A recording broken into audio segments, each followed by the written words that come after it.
right, welcome in everybody. Let's get things started here. Boom, we are on the shiny hunt. Let's get it. We're gonna start out with lucky egg. We're gonna start out with a second lucky egg.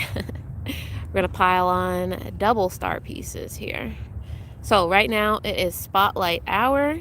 I'm starting 20 minutes into it, so we're definitely a little late for spotlight hour, but it's okay. Let's see if our first shiny checks for spotlight hour will be good. Who knows? Hey. Oh, that map glitch is pretty crazy. Let's go ahead and put on incense too. Why not? Shiny now. What's up, Paul Kyoko? What's up, Rob? Wills, Glorious JVB. What's going on? Okay, I'm just gonna tweet this out.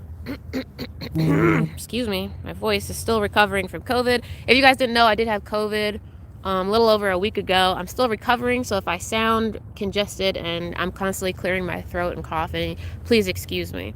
But enough about my illness. How are you guys doing? How are y'all doing? Are you guys excited for Pokemon Scarlet and Violet coming up this Thursday night, November 18th? Well, it's actually November 17th is the real release, but November 18th is like the daytime that everyone's going to be playing it, so it's going to be great. Welcome in, everybody. Welcome, Paul. Welcome, Rob. Welcome, JVB. Welcome, Tatey. Thank you for the good luck. Technoblade, yo, what's up? Excuse me. Let's see here.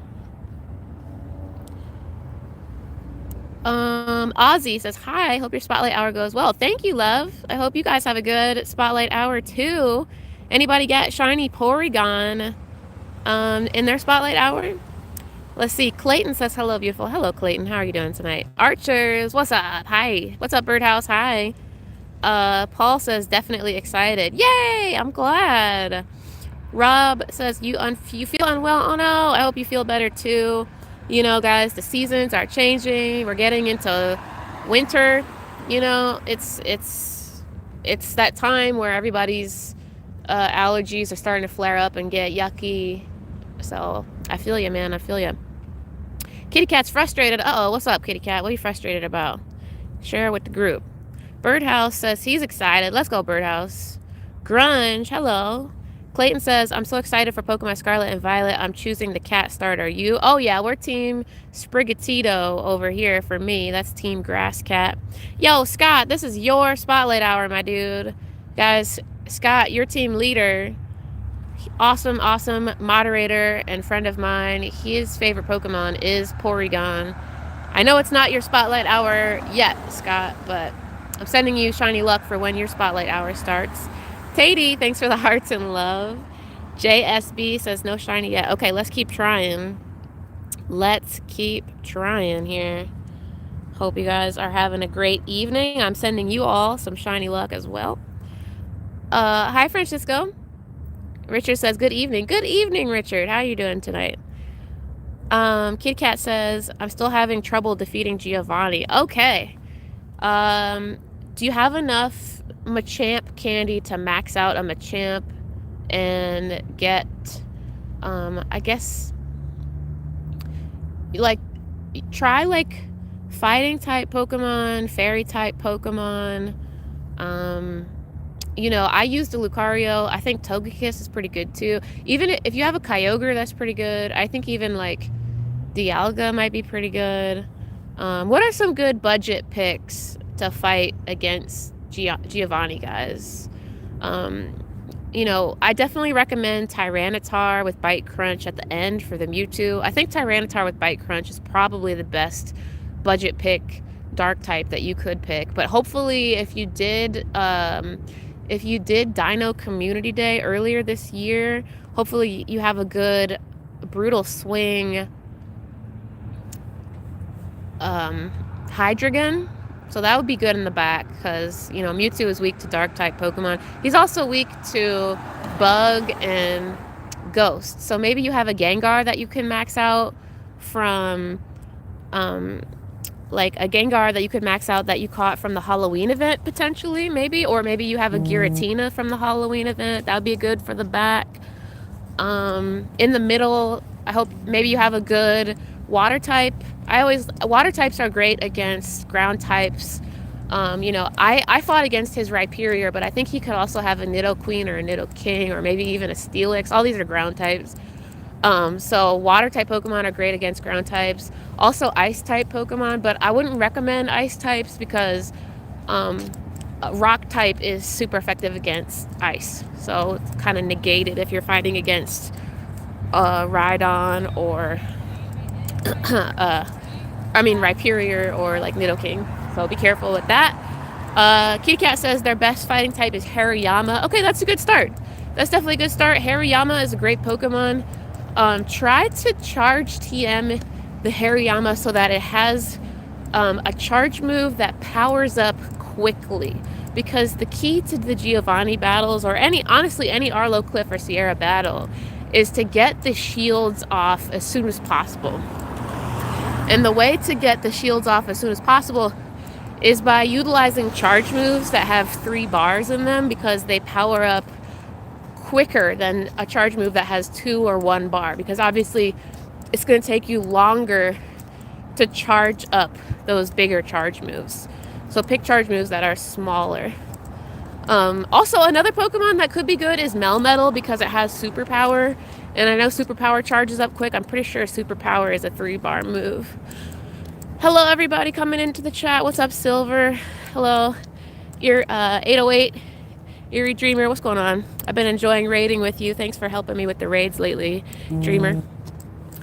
Walter upgraded his membership to Holly's Hard Hitters. Hey, let's go, Walter. Thank you, man. How are you tonight? Thank you so much for joining the Hard Hitters. Let's go.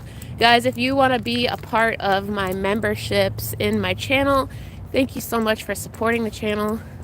You know, there are 3 different tiers. You guys can check out all the details on that by clicking the join button next to the subscribe button. There's 3 different tiers. There's the Hype Squad, the Hard Hitters, and the VIP Squad. The VIP Squad is tier 3.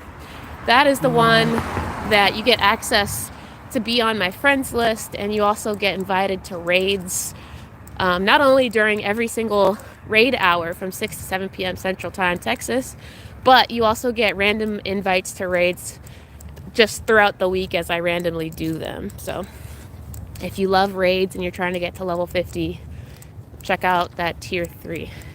But thank you so much, Walter, for joining us on the Hard Hitters, guys. Thank you very much. Upgraded membership height. What's going on, guys? Eric says, I finished my Go Rocket, and now you have 6 Shadow Mewtwo's. What?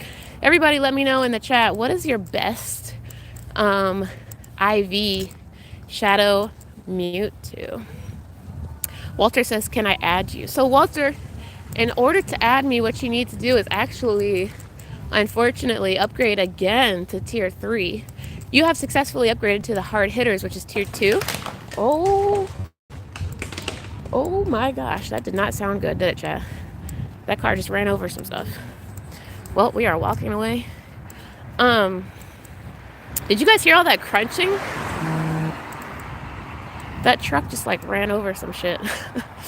What was I saying? Oh yeah, so Walter, if you do want to add me, just join tier 3. And I guess it'll broadcast that you upgraded, so just let me know. Yeah, thank you, 808. Thomas, howdy. Howdy. Francisco, definitely. Cool. Pokefan, are you going to use Lechonk on your team? Oh my gosh, Lechonk, he's so cute. He's so cute, the little pig Pokemon. He's adorable. I love Lechonk. I don't know. I'm so excited for Pokemon Scarlet and Violet. There's so many good Pokemon that are new that are going to be in the games, both games, and then there's also so many Pokemon that are returning from previous gens. So we have a wide array of Pokemon to choose from, some really classic stuff too. I know that here, I'm going to ask you guys in the chat, which team are you guys on? So I'll say the two different Pokemon and their respective versions. And then you guys put S in the chat for Scarlet, and then put V in the chat for Violet. Okay, so first up, we're gonna do version exclusives, right? So version exclusives, you've got the Larvitar family. So Larvitar, Pupitar, Tyranitar are in Scarlet. And then the Bagon family, so Bagon, Shelgon, and Salamence are Violet. So put S in the chat for Scarlet for Team Larvitar, and put V in the chat for Salamence family for the Violet exclusives. Okay, let's see. We got a lot of S's, a lot of V's. Okay, so it's torn. People are split. And I mean, of course, you know, you guys can always trade with each other. That's the beautiful thing, is I'm sure people are going to be trading. And so you can always trade with a friend. And I'm sure that like people are going to be offering trades online or on Twitter or Reddit or whatever. So there's always ways you can do that. And of course, I'm sure people are going to be trying to breed the eggs for shiny Larvitar, shiny Bagon. So it's always good to be part of a community. You know, I will be streaming it on YouTube as well. So if you guys do want to find a trade partner, we are going to allow people to ask if there's anybody available to trade in my chat while I'm streaming it. But of course, you know, just don't spam it, right? Like, I think what we'll do is like maybe like at the top of every hour, we'll have like 10 minutes where the chat can be like a free-for-all for like trades, right? Like, I think we'll try that, chat. We'll do like 10 minutes every hour. I'll be like, all right, everybody in the chat, tell me what you want to trade. Let's see if anybody has that thing or they want that thing, whatever. And we can allow trading discussions, because I know that's going to be a great asset to people who want to trade. Yeah, doesn't that sound good? Sounds good. Oh, and by the way, the cool thing about eggs in Scarlet and Violet is that there is no daycare system. So ultimately, like, you know, if you guys played Sword and Shield, there was a camping system where you went camping with your Pokemon, and you could like feed them curry and like pet them and like all that stuff. But now in Scarlet and Violet, there's this picnic system where you make sandwiches and stuff, and apparently like at the picnics, that's how you get eggs from your Pokemon. So it definitely incentivizes having picnics with your Pokemon. I think, you know, up until now, the friendship system where you like pet and feed your Pokemon and all that stuff hasn't really been something that was like a big draw for a lot of people, including myself. So I think now that they've tied that in with how you get eggs, I think a lot more people are going to be utilizing that system, right, guys? Any rare Galarian birds? No, I haven't caught any of the Galarian birds yet. We'll have to try out my adventure incense after this incense. Right. Oh, we got a train going overhead, guys. Give me 1 second. You can hear that.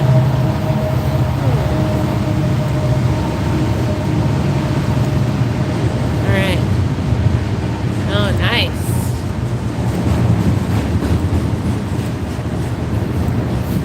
Okay. All right. So we talked about Bagon and Larvitar. Let's do the next version exclusives. How about, I know, okay, would you rather have Skrelp and Dragalge, which is on Scarlet version, or would you rather have Clauncher Quaxar and Clauncher, which is on Violet? So those two water type Pokemon, Dragalge and Skrelp, you know, Dragalge is a part dragon and poison type, I think, and then Clauncher is, I think he's just pure water. So those two water types, like I said, Dragalge and Skrelp are on Scarlet, and Clauncher and Quaxar are on Violet.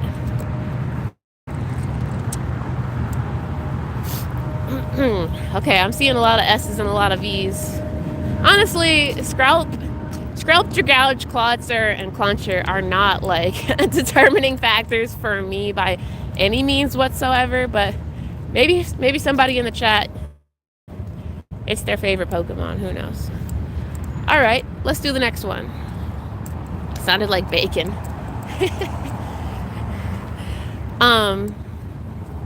Okay, Richard, good luck at work. David says, everyone's hatching shiny Munchlax while I'm the only one trying to get shiny Gible. Hey, why not both, right? Why not all three at the same time? That's what I'm doing. Okay, all right, let's talk about the next version exclusive. Drifloon and Drifblim are Scarlet, and then Misdreavus and Mismagius are Violet version. So are you guys team Drifblim or team Mismagius? Drifblim, Scarlet, Magius, Violet. What's up, team Civilized? Matt's going Violet. Josh is going Violet. Pokefan, Scarlet. Ozzy, Violet. Okay, wait, so Drifblim, Scarlet, Mismagius, Violet. Yeah. That's, you know, they both have good golden shinies, at least for the second stage. I think they're both great Pokemon. I think Drifblim might be more meta relevant, but Mismagius is that I like Mismagius more like design wise.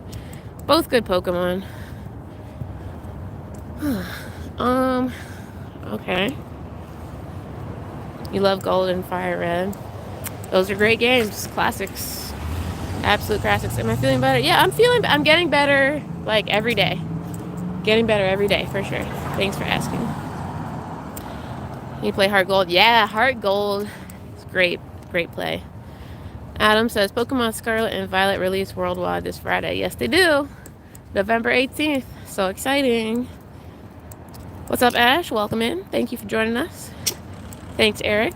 It's good to hear that you are having a good evening as well. Uzumaki. Hello. Saludos. Saludos. You have enough shiny.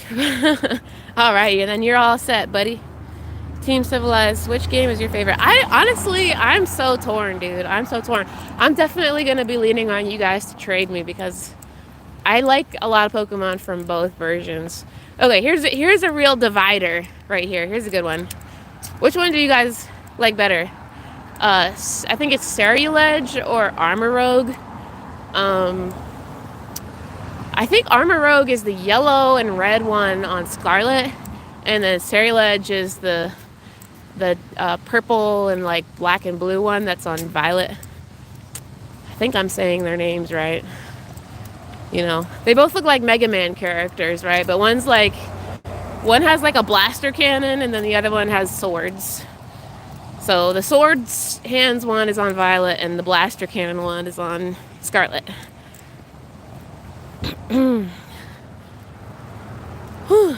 Jay says he already pre-downloaded it. Yeah. So if you guys want to pre-install Scarlet and Violet on your Nintendo Switch, it is available in the Nintendo eShop for you to download it right now, but it's just a pre-download. So basically it kind of like downloads the majority of the game's assets onto your Switch to cut down the download time of the full game once it comes out. So basically, you know, you're cutting down the official download time from like 2 hours to like, you know, like 10 minutes or something like that.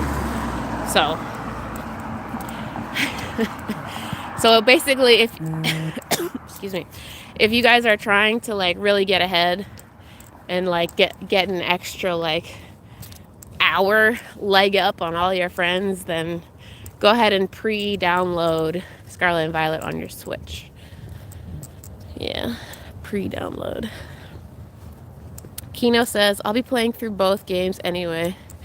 Yeah, I think honestly, like, they did a great job of making both versions sound very exciting because, I mean, I don't know about you guys, but like usually I don't really like care about like the differences in the versions that much as long as I have somebody to trade with. But I feel like other than Pokemon Black and White version and Pokemon Black and White 2, this might be the first Pokemon series where they're really, really heavily drawing differences in the storyline and the map in the versions, which I like. I like that a lot. And if you guys didn't play Black and White version or Black and White 2 version, Black and White has a similar thing where like one is set in the past and the other one is set in the future.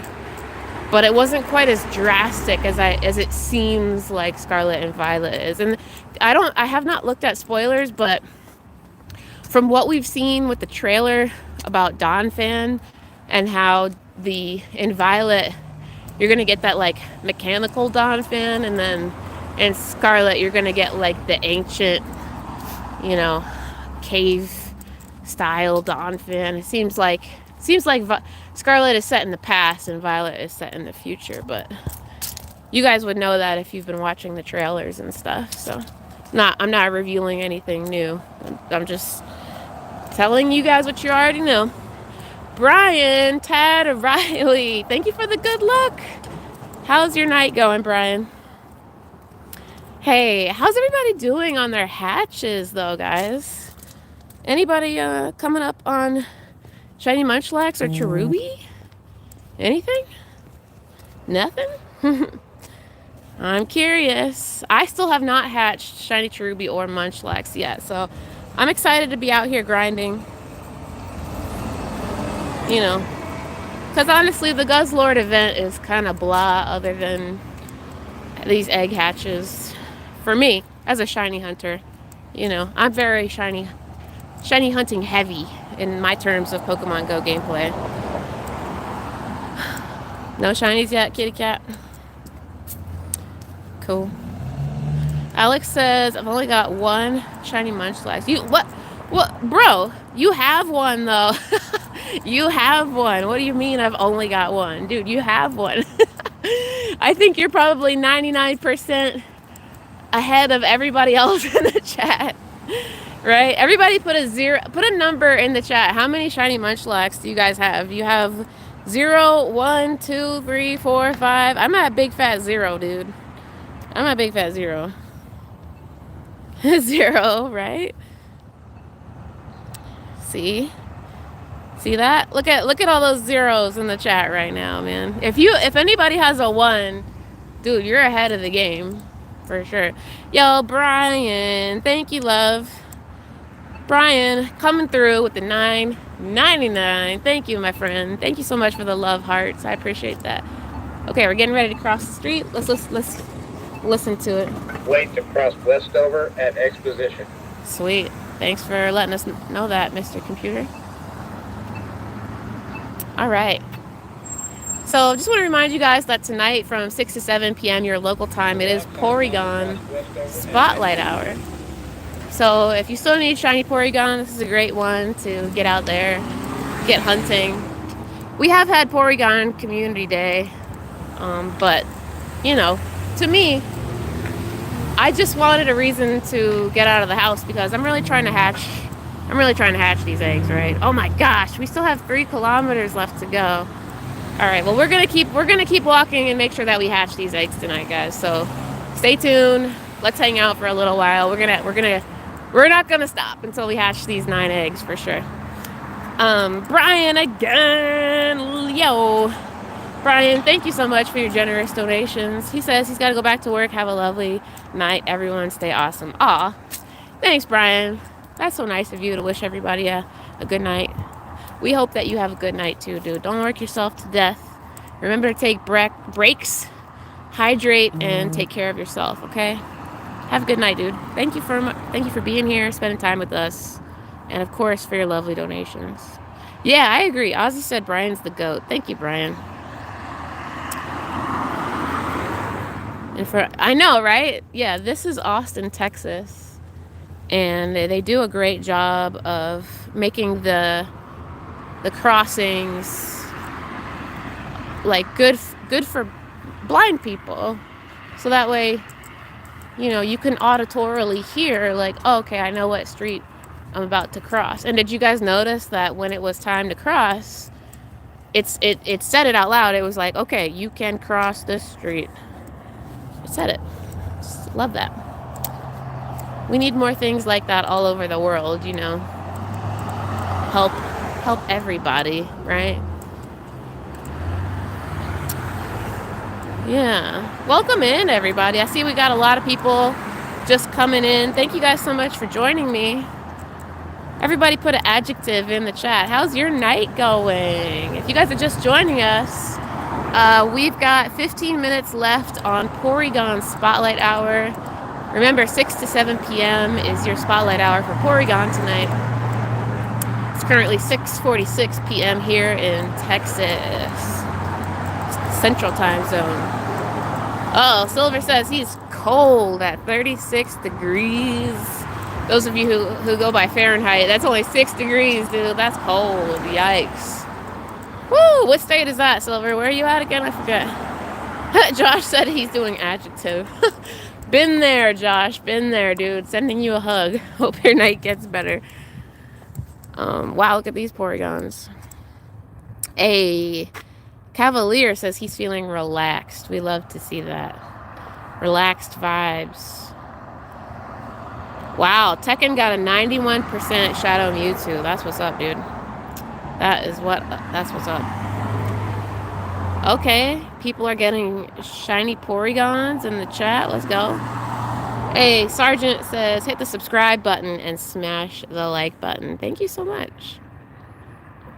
That's right, guys. If you're enjoying the stream, don't forget to subscribe and smash that like. Dreamer Stream says I'm going to miss out on Spotlight Hour. You'll be at work soon. Oh, no. Well, do you already have shiny Porygon? Say me in the chat if you've already had shiny Porygon prior to this Spotlight Hour. Who's already got it? Oh, Chicago. Ooh, yeah, the wind. Isn't Chicago known as the Windy City?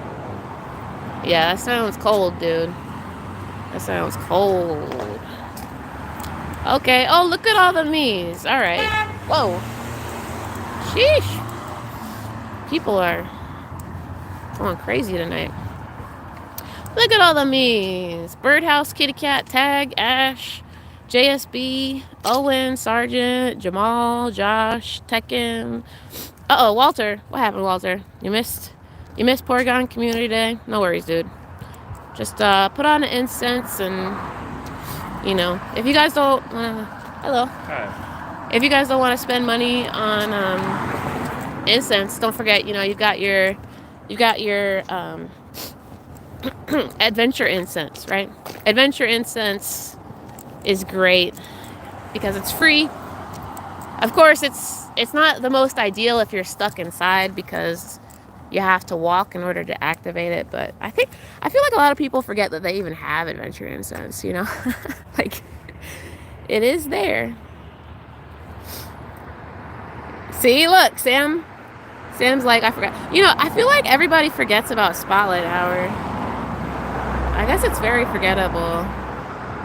Maybe Niantic should, like, put some kind of like in-game notification. Like, not like a push notification, but like something in-game that like indicates that like an event is starting. I feel like that would be a good idea. Don't you guys think so? Like when a community day is happening, right? Or like Spotlight Hour or Raid Hour or whatever. Don't you think it should just like they should have some kind of pop-up that's like Raid Hour activated from this time to this time, right? Because like there's so many new players all the time, and new players have no idea what the hell is going on, you know? Sergeant says that's what I have for notifications, any events. Yeah, just like a little banner at the top that's like Spotlight Hour activated, right? I don't know. There's definitely room for improvement with this game. But it's good. It's good. Learning and growing every single day, right, chat? I feel like you really do learn something new every single day. Share with the chat, guys. Who's learned something new today? Did anybody learn something new today? Something that I learned today was about one of the old developers of Facebook, Chamath. I forget how to say his last name. Starts with a P, Chamath P. I was listening to him on Lex Friedman's podcast. Excellent podcast. If you guys like podcasts, check it out. Lex Friedman, Lex. And he had him on the podcast today. And Chamath was talking about his history with his family, about how his dad used to beat him and stuff. And I had no idea that Chamath had that history. I've only ever known him as one of the lead developers for Facebook. So to know that Chamath had that background, it's wow. It's very eye-opening. It's very I don't know. It kind of fleshes out his character, kind of develops him a little bit more in my eyes as a person. So that's what I learned today. Not necessarily a life lesson for me, but I think finding out new things about other people can also just be valuable information as well. It doesn't always have to be about you, What's up, B-Fire? Welcome in, dude. Mark says, first time catching a stream. Let's go. Welcome in, Mark. Robert says, let's get it. Hey, let's get it. Yeah, if you guys are just getting here, thank you so much for joining. It is Porygon Spotlight Hour tonight, 6 to 7 p.m. your local time. It's currently 6:52, so we got 8 more minutes. Say yes or no in the chat, guys. Do you think I'm going to pull in a shiny Porygon before the end of the Spotlight Hour in 8 minutes? Actually, 7 minutes now. Omnisec, thank you for the shiny luck, dude. I guess you've already had your Spotlight Hour because you're in New York, right? How was your Spotlight Hour? How did it go, dude? Hope so, yes. 7 minutes. Oh, gosh. Okay, hope so. Defo. I like the Defo. Birdhouse says shiny now. I love it.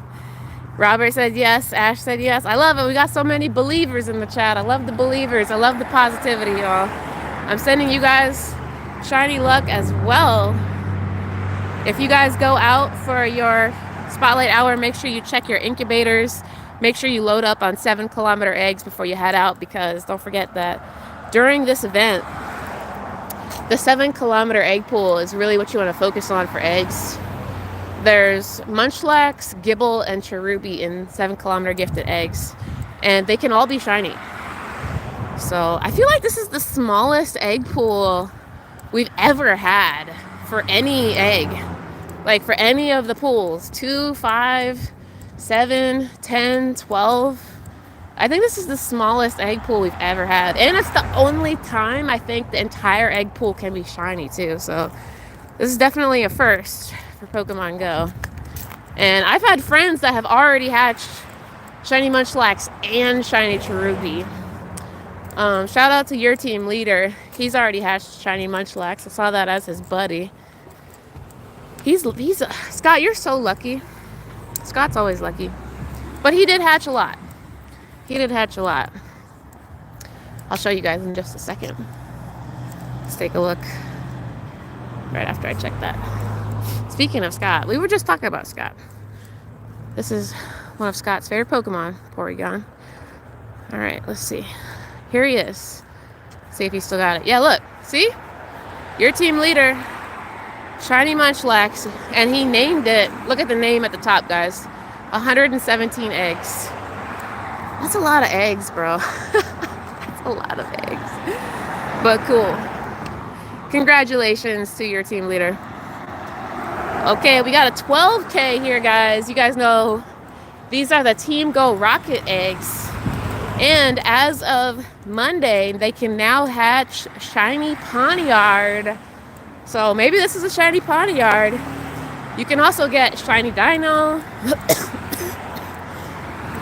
Excuse me. Shiny Skorupi, shiny Absol. A lot of good stuff right now. Where am I at? We are in Austin, Texas. Hey, what's up? Yeah, we're playing. Yep, playing right now, dude. Yeah, we do. I know, but they're rolling it out slowly. There's still some bugs, but that's why everybody doesn't have it yet. But soon.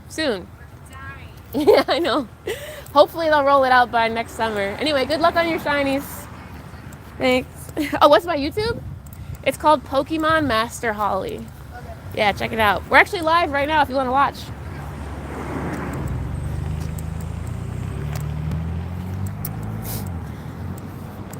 Hey, look at that, guys.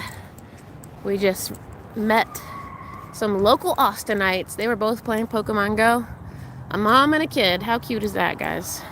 How cute is that? I love to see parents and kids playing together. Like, that is honestly like just, oh, like it's just chef's kiss, feel good vibes. You guys know what I mean? Like, do we have any parents in the chat? Because, I mean, I'm not a parent, but a lot of my friends are parents now, and the struggle to be a quote-unquote good parent is real. Like, because I feel like,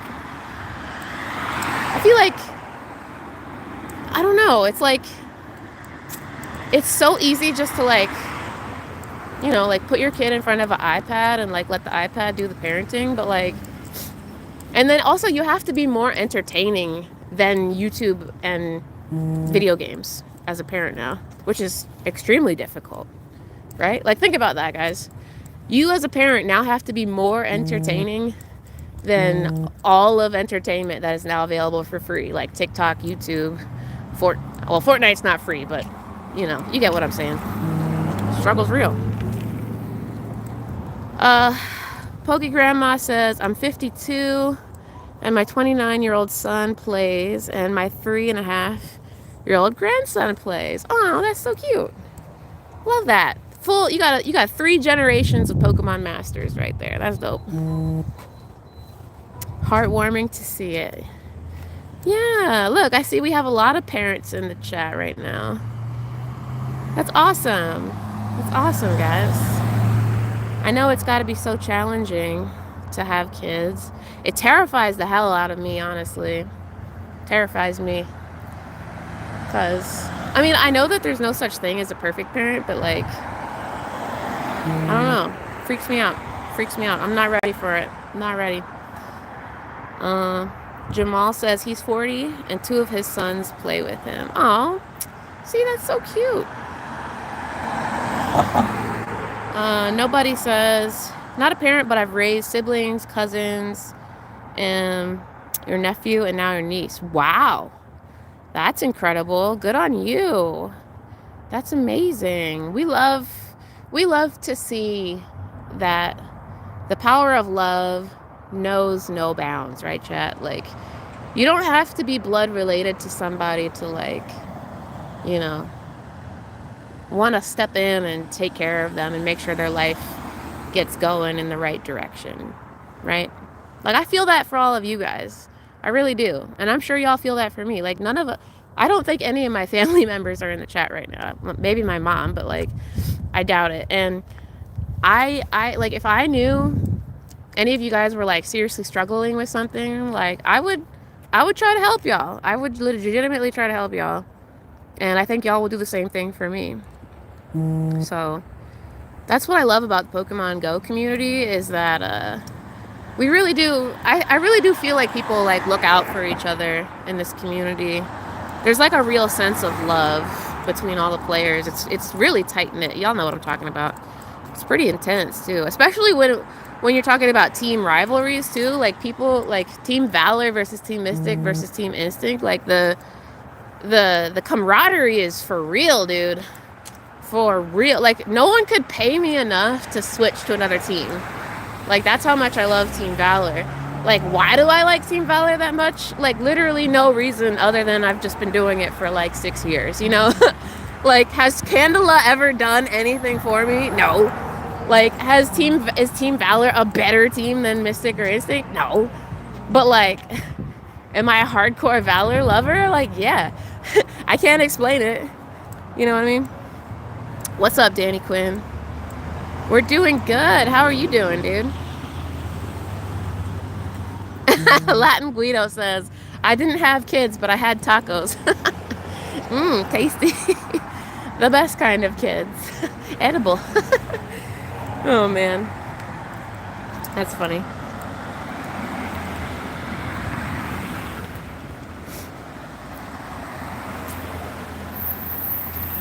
We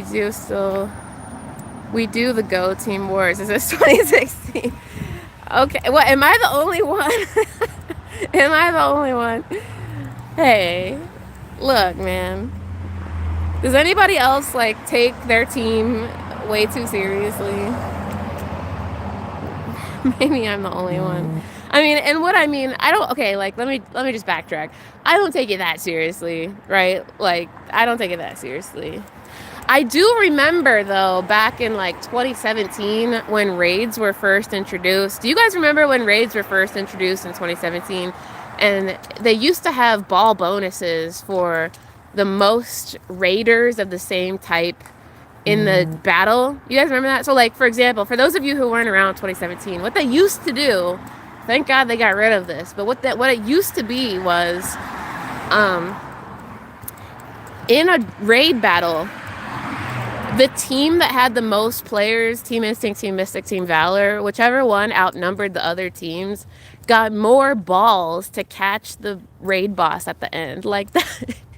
And that's so messed up because it caused so much division and fighting.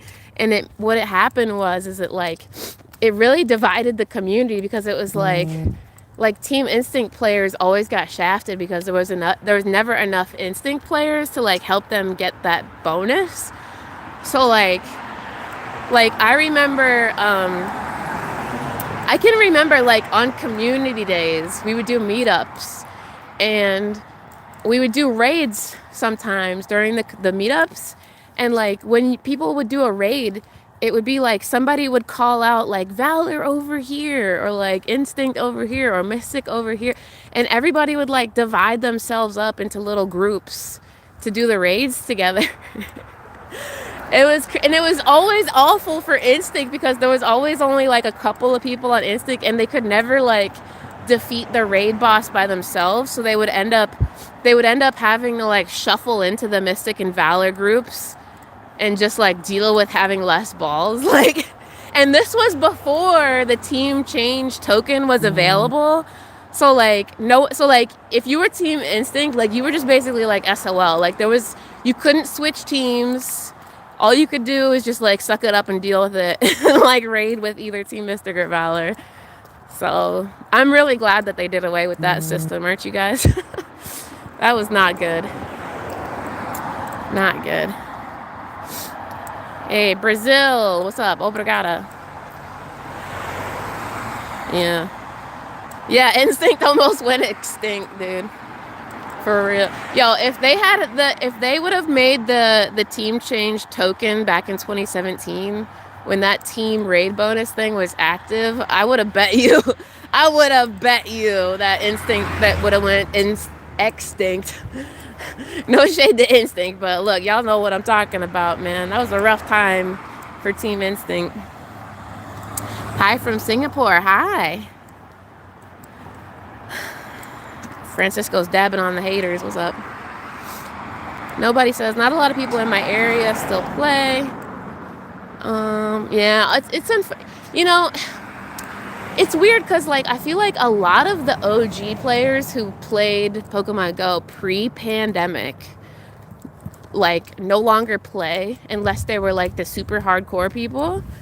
And then but what's ended up happening is there's actually millions of new players, guys. There's actually millions of people who started playing Pokemon Go post-pandemic or like in the pandemic, as in like 2020, 2021, 2022. And they have no incentive at all to play the game the way that the OG people did. Like there's no... Like, they've always had remote raid passes. So, like, they've never had the impetus to, like, go out and, like, make a raid group. They don't even understand what the point of that would be, right? Like, they have no concept of what that's like. So, we can't blame them for not having that knowledge of not experiencing it. They just don't know, right? But like, so essentially, like, it's really heartbreaking because I always hear older players, like nobody just said, who's like, people in my area don't play anymore. And it's heartbreaking to hear because it's really not the case. It's not that people don't play anymore. It's just that now there are new players in your area and they don't play outside. That's the difference. Like pre-pandemic, you would see the players. So you physically could see with your eyeballs, like, oh, we have a big Pokemon Go community, right? Like you could physically see, like, oh, look at these groups of people walking around. But nowadays, people don't walk around in groups. And so, like, you feel like, well, where are all the people? But what's happening is just that there's a lot of people who are playing solo from their home, using remote raid passes, or they're driving around solo dolo in their cars, scooping up community day spawns rather than walking around in parks because they have no desire to walk around in the park on foot to meet people. They're satisfied with the feeling of turning on the Gacha or the Go Plus and doing laps in the car because they've never experienced what it's like to catch shinies in a group with human beings on foot before. Isn't that amazing? And it's no fault to their own. It's no fault of theirs. They just quite literally don't know the difference. And it's sad. But, I don't know. I think that's why Niantic is like trying really hard to get people to do elite raids. Because I think elite raids are trying to be the thing that like pulls people out of the shadows because they're out there. That's the thing, is they are out there. It's like fish, right? Like you look at the ocean and you're like, that's weird, there's no fish out there. But guys, there's a billion fish out there. You just can't see them. It's the same with people. Like look around your of houses. Do you think that all those houses are empty? No, they're filled with people sitting on their cell phones playing mobile apps. There's tons of people around you playing Pokemon Go. You just can't see them, and that's the heartbreaking thing. So, what's up, Dave? Yeah, I agree with you, Vinny. Jesse says, Pokemon Go player and it absolutely sucked. Almost wanted to help with a raid. I missed out on so many legendaries when they first came out. Oh, I'm sorry to hear that, Jesse. Yeah, I think remote raids really are a blessing and a curse at the same time because on one hand, they made it easier for everybody globally to raid, but on the other hand, they absolutely killed raid groups IRL. Like there's no reason to have an IRL raid group anymore other than doing an elite raid. Those are so new that no one has really gotten raid groups before, like pre-remote raid pass, guys. Say yes in the chat if you agree with this statement. Pre-remote raid pass, like before pandemic, right? Raid groups were a serious effort to maintain the communication and keep the group going. Like it was a constant effort on every single person's part to continue to be part of the group, communicate in the group, send messages, talk effectively, not piss people off, and continue to act as a team. Like you're on like a football team, dude. It was seriously like a team effort where people had to like continuously check for messages, not be an asshole, not like shit all over other people. Like you had to really be on your best behavior, and it was tough because these were total strangers that you just happened to meet in your neighborhood one day. So like you don't know these people, you don't know what their triggers are, you don't know what sets them off, you don't know if they're going to be triggered by you getting a shiny or not. Like it was a serious effort for people to come together, and I think that's why over the pandemic these raid groups deteriorated so quickly, so rapidly, because as soon as people didn't have a reason to keep the groups together, because remote raid passes allowed them to no longer be necessary, people were just like, all right, well, I'm not even going to try anymore. And everybody left their raid groups, right, guys? Because let's be honest, and I know this so thoroughly now. Thanks, Omnisec. Like, this is the thing, right, guys? This is so much facts, is that every single person that you come into contact with, whether it's a romantic relationship or a family member or a YouTuber, like how I am with you guys right now, like every single person that you come into contact with enough to have a conversation is from that moment going forward some type of a relationship. Like all of you guys have some type of relationship with me right now. You could call it like you're the viewer and I'm the entertainer, right? Like I'm putting on entertainment and you're viewing it, right? Or like, you know, like the moderators, like you guys are my helpers and I'm the person in need of the help, right? Or like, you know, my channel members, you guys are patrons of my art, and my art is the form of entertainment, right? So you guys are patrons of the arts. You guys are supporting my art, which is right now it's talking, right? Some would say I have a way of words. Not trying to toot my own horn, but I do like to talk. I feel like I talk pretty well. But anyway, basically what I'm saying is everybody that you come into contact with is a relationship of some form. And that included raid groups. And a lot of people didn't even realize that their raid groups were such deep friendships and connections and maintenance and stuff that once remote raid passes came out, they were like, wait a minute, like, I don't even like some of these people. And a lot of people cut each other off. It's really sad, but like, you know, it's true. A lot of people had certain people in their raid groups that just were like, and a lot of people just put up with people because they needed help, the raid. And that's really unfortunate. But the other thing too is like, I know a lot of raid groups had like parents and like a lot of kids like lost interest and they stopped playing. So that kind of like left the parents in like an awkward space of like, well, I still want to play, but like they felt, you know, some type of way about raiding when it's just for themselves and not the kid. I mean, you guys know what I'm talking about. There's a million reasons under the sun awkward after remote raid passes came out, because it kind of illustrated, it's like, wait, why am I even friends with these people? It's because you need them. But here's the other thing though. That's okay. Because as a society, that's just how we function. It's really unfortunate, but like in order to be a functioning human on this planet, you have to be part of our society.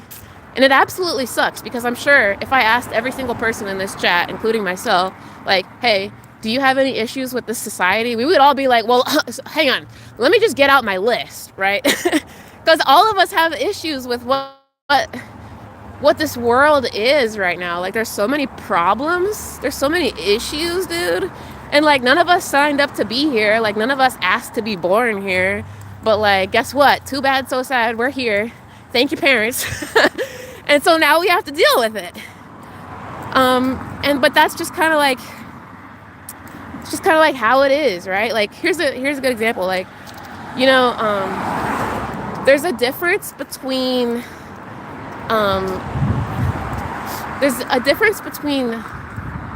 having like fault of something and accepting the responsibility of something. Like, for example, right? Like, let's imagine somebody drops off a baby on your front doorstep at your house, right? Like, somebody drops a baby off at the doorstep. that baby is not going to be able to take care of themselves, right? Like literally a baby would die on your front doorstep as a newborn, right? Because it doesn't even know how to crawl yet. It would die if you didn't do anything. So now, did you ask for that baby to be there? No. Is it your fault that that baby's there? No. Did you give birth to that baby? No. Did you knock up the person that gave birth to it? No. But is it now your responsibility to do something about that baby, whether it's care for it or send it off to the police or the hospital or the church or whatever? 1,000% yes. Because guess what? If people find out that the doorstep, guess what? Now you're 1,000% at fault because that's your property. Your house is your property and it died on your doorstep and that's your house. So it's your fault now. So that's the difference between fault and accepting responsibility. And that's where we all are at in this society, guys. Because, you know, it's not our fault that we were born. It's not our fault that our dad decided to knock up our mom.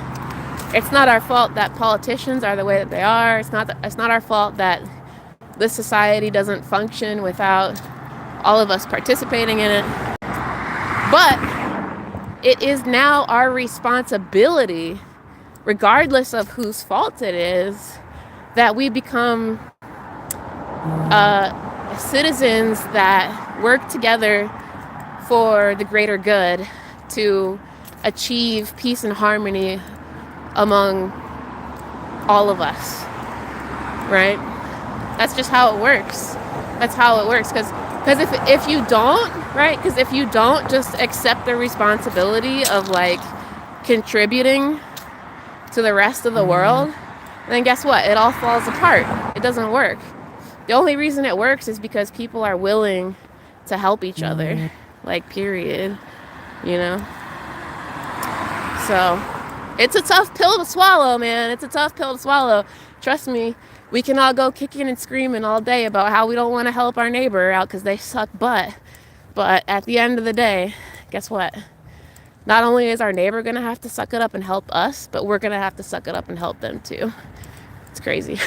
Like, if there was a tsunami that was about to hit your neighborhood right now, like, would you be okay with, like, letting your shitty ass neighbor just get, like, totally, like, messed up by the tsunami? Or would you, like, go knock on their door and be like, yo, get in the boat, bro, get in the boat? Like, you tell them to get in the boat, man. You wouldn't, like, just let them die, you know? You'd help people. And I do believe, like, at the core, beneath all the bullshit, beneath all the trauma, beneath all the baggage, I do believe that, like, when presented a crisis, I feel like people would do the right thing. Right, guys? Don't you think so? I know at least all the people in the chat would. Not everybody, right? Like, definitely not everybody. But I definitely feel like there's more good people in the world than bad. It honestly has to be. There has to be more good people in the world than bad, because if there was more bad people in the world than good, this world wouldn't even be functioning right now. So that's kind of like proof that there's more good people than bad people. Otherwise, it wouldn't even be working, right? Exactly. Dave says many surprising people would do the right thing. I think it's kind of like built in, because like you guys know how, like, I'm sure all of us have, like, across some kind of crazy, like, internet clip where, like, somebody's getting hurt, right? We've seen all of us seen way too much shit on the internet, right? And, like, you can't help but, like, feel that empathy of, like, ooh, like, that hurts, or, like, ooh, they got messed up, or, like, ooh, they're gonna feel that tomorrow, or, like most of you guys are dudes, right? And, like, if I showed you a clip of a dude getting kicked in the nuts, you'd all go, oh no, ow, ow, ow, no. And, like, if you were next to that dude and you saw the kick coming, you'd be like, yo, bro, like, don't do that. Like, yo, like, you'd, like, grab the dude's leg and be like, hey, don't do that, man. Like, that's not cool. Like, don't do that, right? Because, and it's not that you know the guy. It's not that you know anything about the guy. It's just that you understand pain and you understand empathy and you understand that no one deserves pain. Right? Right, chat?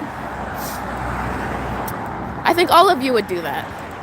All of you would just go like, yo man, hey, like, don't do that. Like, like you might not put yourself in harm's way. Like you might not like jump in front of the person who's about to kick the guy, right? Like you're not like jumping out to take a bullet, but like you might at least say something, right? Like you might at least be like, yo, don't do that. Right, guys? At least I would. Like, I'm not even a guy, and I don't even know what that feels like, and still I would be like, hey, man, like, that's not cool. Too much meta philosophy hurts brains. I don't think it hurts brains. I think it helps brains. I think it helps brains. No one deserves broken nuts, for the most part. Yeah, you know, but I mean, not everybody is a good person. We know that too. There's definitely psychopaths out there, but I don't know. I guess I give people the benefit of the doubt. I don't know if that's a character flaw of mine. It probably is a character flaw. I don't know. Say yes or no, chat. Do you think people should be given the benefit of the doubt if they're a good person or not? Yes or no? Like when you first meet somebody, like you don't know anything about them at all. Do you give somebody the benefit of the doubt, or are you immediately skeptical that they're a bad person? No, yes, I do, no, yes. Ooh, we're really divided on this one. Ash says, I do not judge a book by its cover. They get one chance. Oh, see, that's what I try to do. I try to do that too. I try to give everybody one chance. But it's definitely ended up biting me in the ass plenty of times. I'm sure Ash, you too, right? I'm sure Ash. And I think everybody who is saying yes right now, it's the people who said yes. Have you been wrong before about people? Because I'm sure anybody who does give people the benefit of the chance, we have been wrong multiple times, and it hurts so bad, dude. Yeah, I've been wrong a lot, but then answer this, right? Like, does that mean that then we should change our like who we are at the core and become cold and bitter to people? I don't think so. I don't think that's who we are, right, chat? Like, I don't think we want to be bitter and cold, and neither is it healthy, I think, right? It's not healthy to hold a grudge all the time, especially against the entire human race, right? Look, we've all been burned before. Every single one of us have been burned before. But we would never progress as a person if we then went forward and we're just like, nope, not trusting anyone ever again. Shutting out everybody out of my life. Like, that's not that's not healthy, bro. You know? It's not a good way to live, man. Okay, see, look, Jesse gave a good point. He says, no, it's not a good way to live because then you miss out on meeting the good ones. And that's what Dave says. He says, no, it's worth it to have met amazing people. That's the thing. That's the thing. Man, that is such the thing with life, dude. Like, you could blow that up into the macro of, like, just life in general, right, chat? Like you cannot take the good without the bad. You can have a best friend, right? You can fall in love. You can have a dog. You can have a cat. You can travel the world. You can buy a house. You can do all of these things. But you better be ready for the consequences, because every single good thing comes with a consequence, right? You buy a dog. All right, well, that dog is going to die one day. You have a kid. All right, well, what if the kid turns out to be a criminal? All right, or like, oh, you buy a house. Okay, well, what if the house floods? Or like, okay, you fall in love. All right, what happens if that person gets in a car accident and dies?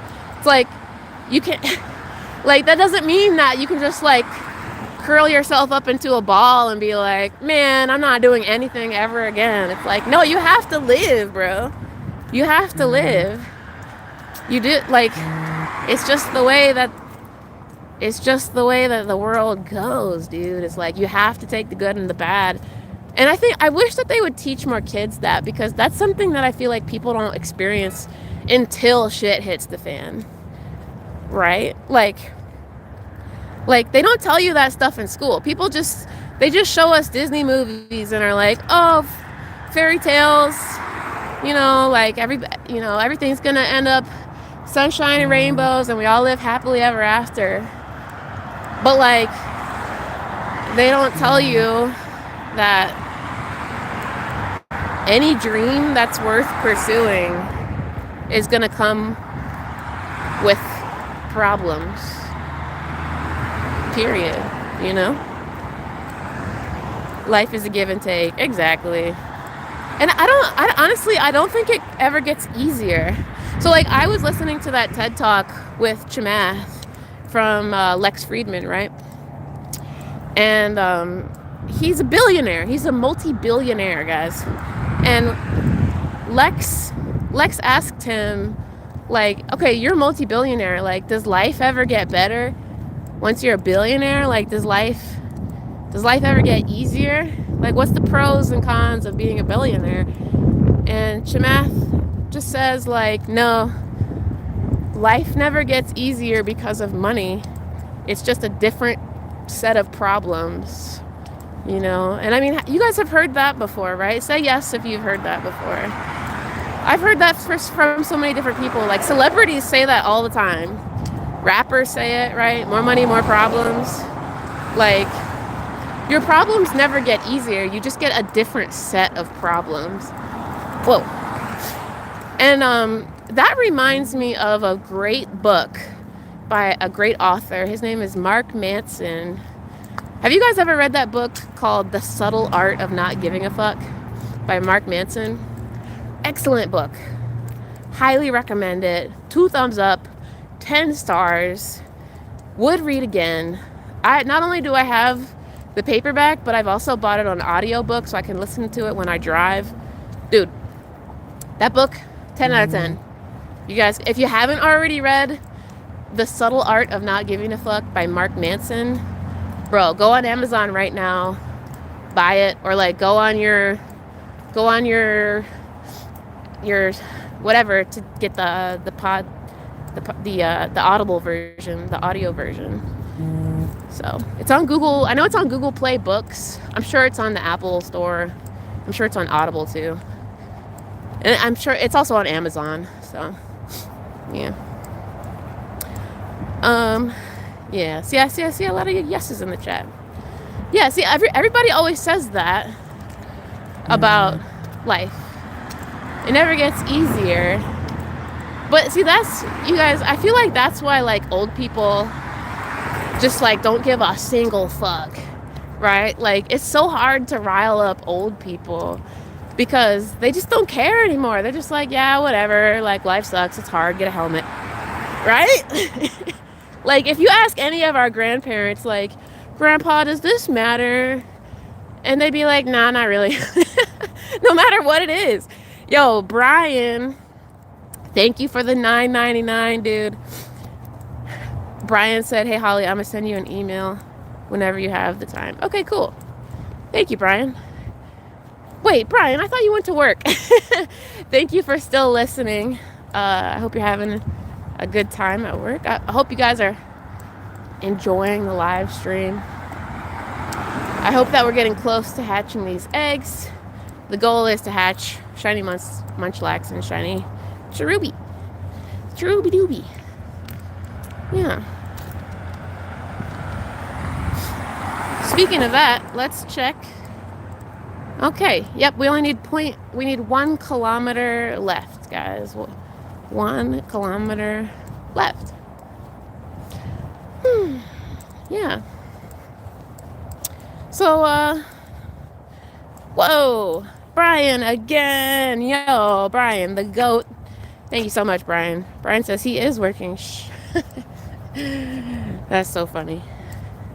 That's the funniest thing about Pokemon Go players. I feel like Pokemon Go players are always like trying to sneak their Pokemon Go gameplay like anywhere, like at school, at work, on a date, in the movies, on a car ride, while literally anybody's talking to them. It's so funny. Have you guys noticed that? Like, Pokemon Go players, like, we're so addicted, you guys. It's crazy. Like, we will do so much inappropriate shit just to check if there's like Pokemon around. and like, I feel like everybody's guilty of it. Like, I'm guilty of it. I'm not saying that I don't do it. I definitely do it. I have 1,000% played Pokemon Go on first dates before with somebody who doesn't play Pokemon Go. And they're always offended too. They're like, can you like put that away? And I'm like, no. Because in my eyes, it's like, okay, if you're gonna date me, like, you better fucking know that this game is gonna be out 24/7. Like, I'm not gonna change my gameplay habits just for you. Like, you're not that cute. You know what I mean? And I hope you guys feel the same way, because I know way too many Pokemon Go players who hid that they play Pokemon Go, and then they start dating somebody who doesn't like the game, and it becomes like a secret habit for them, which is so toxic, because eventually the partner finds out, dude. It happens like, we're not that slick, guys. We're not that slick. Eventually they're gonna find out. They will find out that you're playing Pokemon Go somehow. And guess what happens when that happens? The partner is pissed, bro. They're pissed. And they feel like you've been lying to them the whole time, which is even worse. So don't do it, man. Don't hide your Pokemon Go gameplay. It's a recipe for disaster. And also, you have nothing to be ashamed of, so if people try to tell you to stop playing, just tell them to either like deal with it or like leave. Because you're not gonna change something just because they told you to. Unless I think pretty much the only reason anybody would like stop gameplay if their partner told them to is like if it's to the point where it's like not only hurting like if it's like, you know, if it's seriously like detrimental to the relationship and like that person's health, and like, you know, like once kids get involved, I think it kind of becomes a different story, because like if you're just dating somebody, you know, you can just leave that person and get a new partner, right? Like, I know that's not easy, trust me, I know that's not easy, but like legitimately, like if you have compatibility issues with a person, bro, you're wasting your fucking time. Get the fuck out. What are you doing? If you have core compatibility issues with somebody where they won't even let you play video games, and you love video games, like, bro, that's not gonna work. You're gonna be miserable for the rest of your life. Leave. Like, seriously, leave. Also, but like, as soon as you have kids with the person, that's when you have to decide, like, okay, are my kids, but see, this is the stupid thing, is like, kids love Pokemon Go. So like, if your partner doesn't want to introduce your kids to Pokemon Go, then that's also a compatibility issue, right, chat? Isn't it? Because there's nothing wrong. Like, if you have kids with a partner and the partner's like, yo, don't teach our kids Pokemon Go, but you love Pokemon Go, like, what the fuck? Like, no. Like, that's not, like, why do they get to decide that your kids don't get to play Pokemon when you love it and they would love it too? Like, what? That's not okay. I don't think that's okay either, honestly. Really. It drives your husband crazy. Okay, well, guys, let's just be honest. Okay, like, there are definite times where we really do need to put our phones down, right? Like, there definitely are times when we need to learn to like look up and pay attention to our friends and partners and coworkers more, because guaranteed every single one of us probably could do a better job at paying attention to the people around us, right? Not trying to call everybody out, but just saying. I'm included in that, you guys. I think we can all do a better job. And it's not just Pokemon Go players. That's just humans in general now, because smartphones are insane.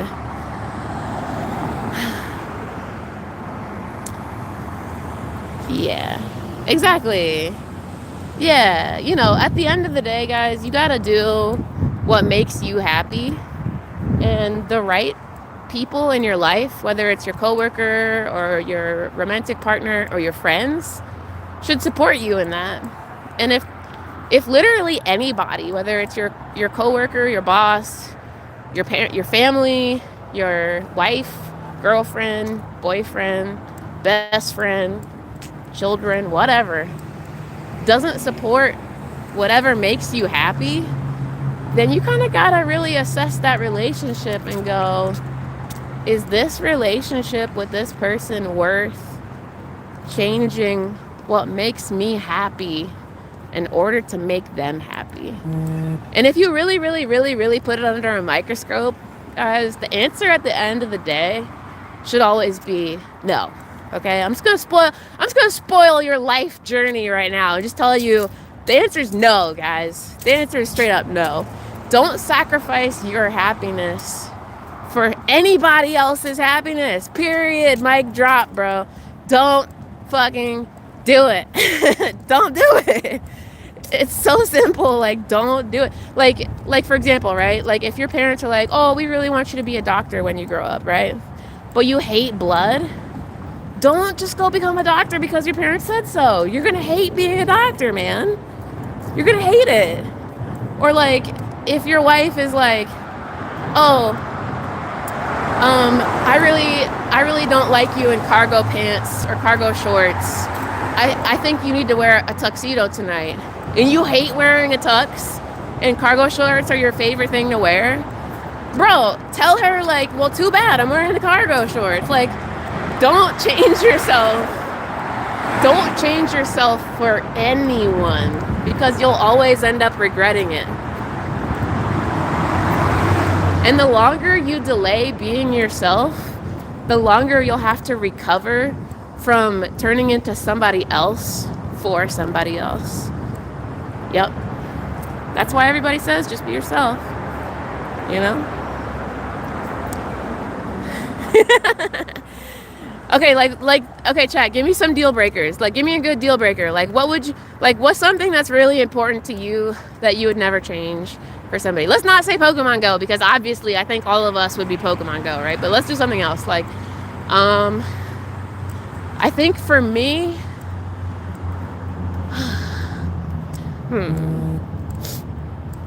what would I have to say?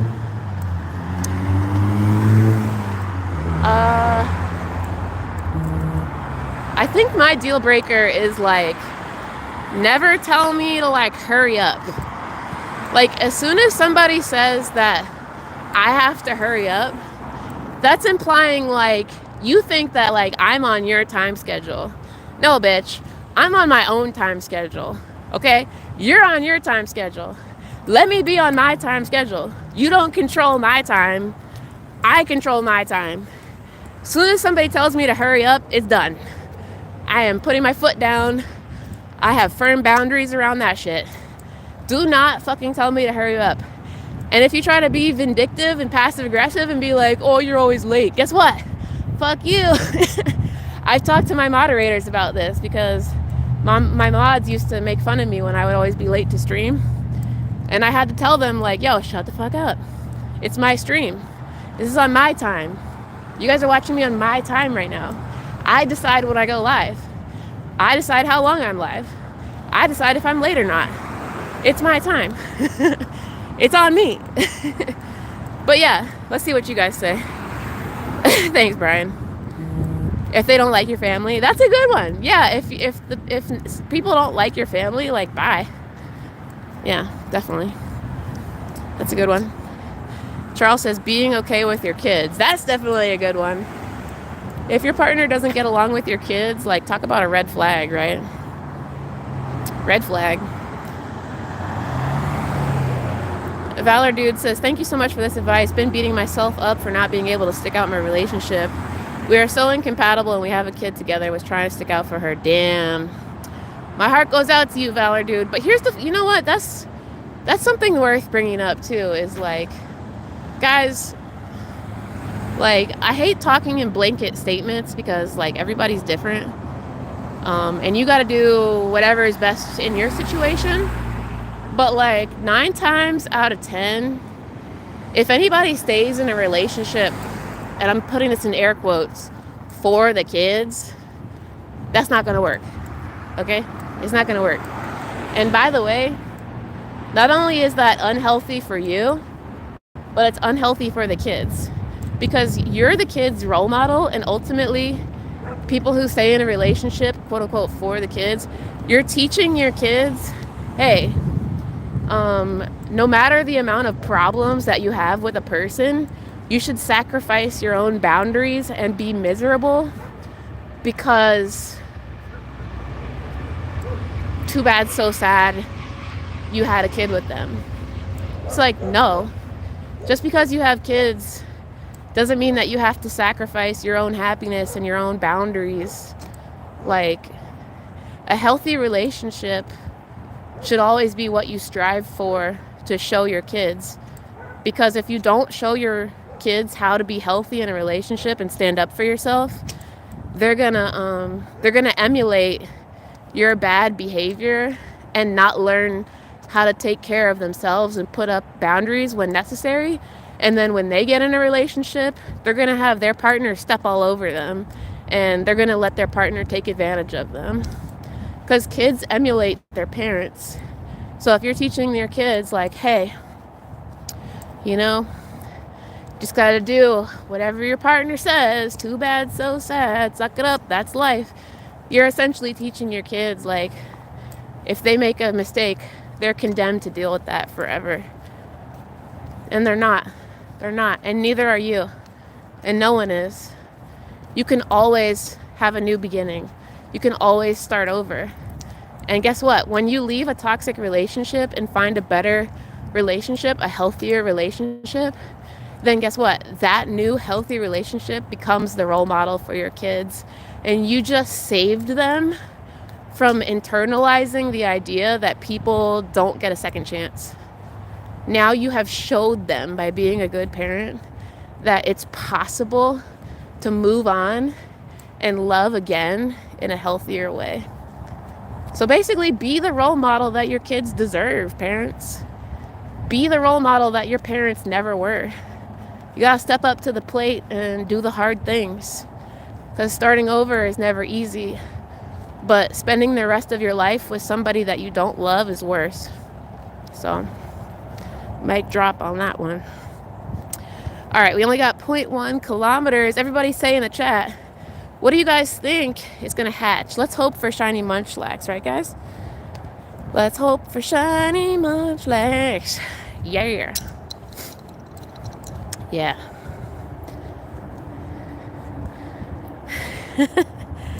Yeah, thanks. I'm on my soapbox tonight, chat. You guys got me talking. But I really, you know, the reason why I get on my soapbox, guys, is because I really give a fuck about y'all. I really care about you. And I know way too many Pokemon Go players are like at the mercy of their wives. And they just do whatever their wives say and sacrifice their own happiness. Or like their girlfriends, or like their friends, or like their gay partner, whatever. Like, let's just be honest, the majority of the Pokemon Go player base is male. And I'm sure you guys have seen it too, right? There's way too many dudes. All of our friends who raid with us and play with us, and we see a community day, guys. We see it too often, right? I'm not the only one who's noticed. Haven't you guys noticed it? There is way too many Pokemon Go players who their partners just like shitting all over them and they just take it. I hate seeing it. I hate seeing it. I'm tired of seeing all of my friends just get like shit all over and they're just like, yeah, it's life, whatever. Like, no, you should stand up for yourself, bro. What are you doing? Yeah. Well, we really shouldn't. We really shouldn't cuss in here, but I just do anyway, so whatever. All right, let's hatch these eggs. Let's hope for a shiny, guys. Shiny Cherubi. Shiny Munchlax. Okay, there's Cherubi. Cherubi, no booby. All right, let's see.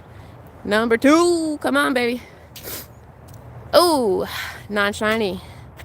Non-shiny. Smash that like button for the real deep talks tonight, guys. Go ahead and smash that like.